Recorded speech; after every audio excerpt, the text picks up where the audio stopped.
Hello, this is William Burton, and this is my interview reflection assignment. The person I chose to interview was actually my wife, Susanna Burton. She is the Associate Director slash Support Coordinator at Liberty University for the Care and Support Team. She has her undergrad in psychology with a cognate in counseling and a master's degree in school counseling. Some of her job duties include reviewing case notes received, either through referrals or through their Beacon system.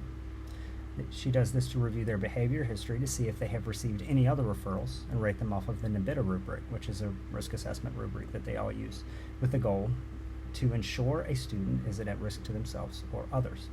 Students are graded either individually or as a team off of this rubric to determine their risk. If they are risked as moderate to high, they'll be handled as a team. And if they are rated lowly, but is determined they are in need of possible support, they're sent to coordinators such as Susie.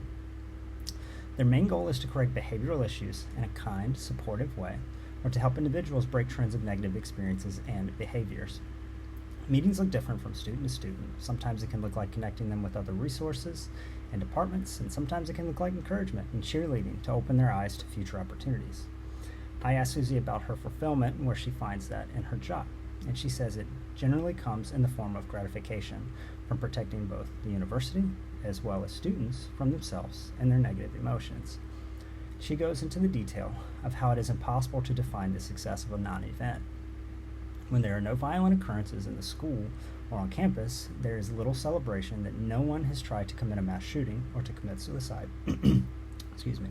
But if no one individual does bring harm to themselves or others, it is always a profound event that significantly affects the lives of those impacted. In other words, she finds fulfillment in being able to identify possible threats to the students, as well as uplift and encourage those to emerge from feelings of desire to self-harm or to commit suicide. Seeing changes in the students that come in due to the support that the care brought forth by her and the team make her feel as though she is making a genuine impact on the students at the university. Another joy she experiences is providing support to students who can't acquire the assistance they need. From added educational support such as tutoring and emails to professors for extensions on assignments, to connecting them to resources that could assist them in their other fields of life. There are many challenges with college students, but none more prevalent than those associated with anxiety and depression, according to Susie. This isn't inherently challenging, but the nature of anxiety and depression can cause students to experience these complex feelings of emotions about not only school and relationships, but about the care and support team that could help them overcome it or work through it. Care and support can be a little intimidating to enter, according to Susie, but usually upon entering, they're more relaxed and less anxious or stressed about returning. Thankfully, due to them not operating officially as a counseling service, the meetings can be less structured and more conversational. This can warm them up to being willing to meet actual counselors and spend time with them to get the help that they need. Other challenges can look like complex or tricky cases. These details that cause this can be confidential, so there were no specifics provided by my wife for the sake of the students involved as well as the care team that handle them. Another unique challenge is continuing to eliminate silos. These silos, which are gaps in communication between teams. She said while there aren't specific silo issues with the team that she's working for, one of their main goals is eliminating these silos, and it's a key priority due to how they played a very strong role in the event that brought about the forming of the Care and Support Department in that program. That was the Virginia Tech shootings in 2007. Those shootings occurred, according to my wife, due to miscommunication between teams, not specifically, but that was one of the key elements that caused those shootings. A professional growth conversation I have with my wife, it handled that there are several avenues for professional growth in the Care and Support Department. They are ATAP members, which is a specialized training program that continually assists the development of threat assessment teams and programs to ensure that the most relevant, effective methods are being implemented in practice to protect students from themselves as well as others.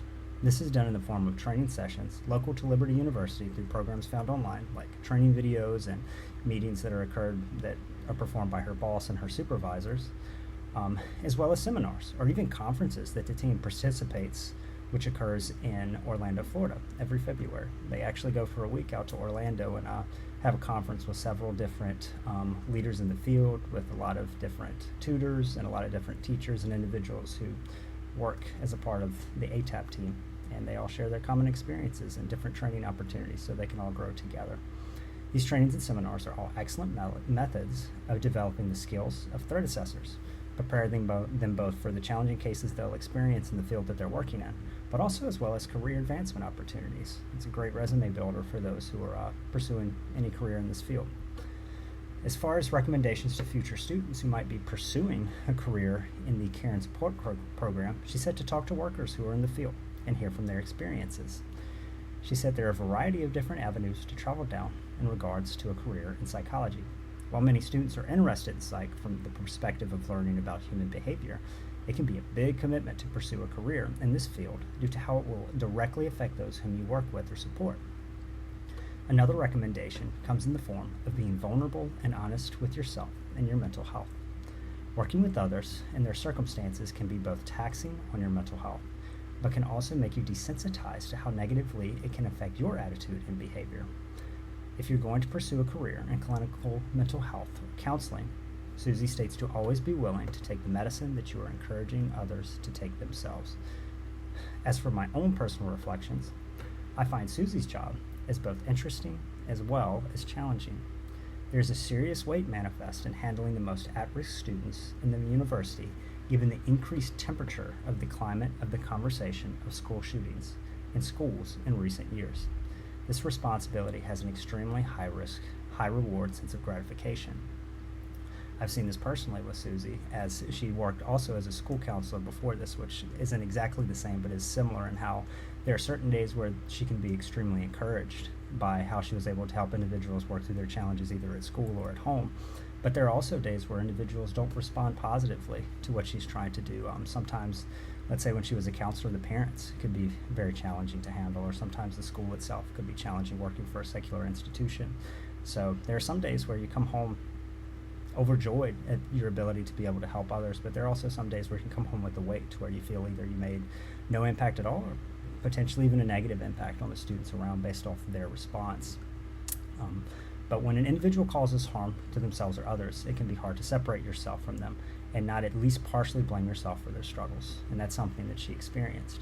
Overall, this position appears as an excellent employment opportunity, but one that in which those performing it must take their jobs extremely gravely seriously, given that the mishandling of a case can cost someone a chance to be changed on their position to either harm themselves or to harm others around them.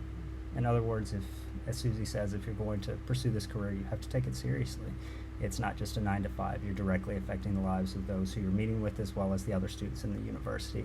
So it was good to talk to her on this. As far as my own personal reflections, this isn't the field that I want to pursue myself. I don't think I could personally bear the weight that she does. I don't know how she's able to do it most of the time, but it is very interesting, and I certainly grew in interest in the program as well as a greater empathy for my wife and the work that she does.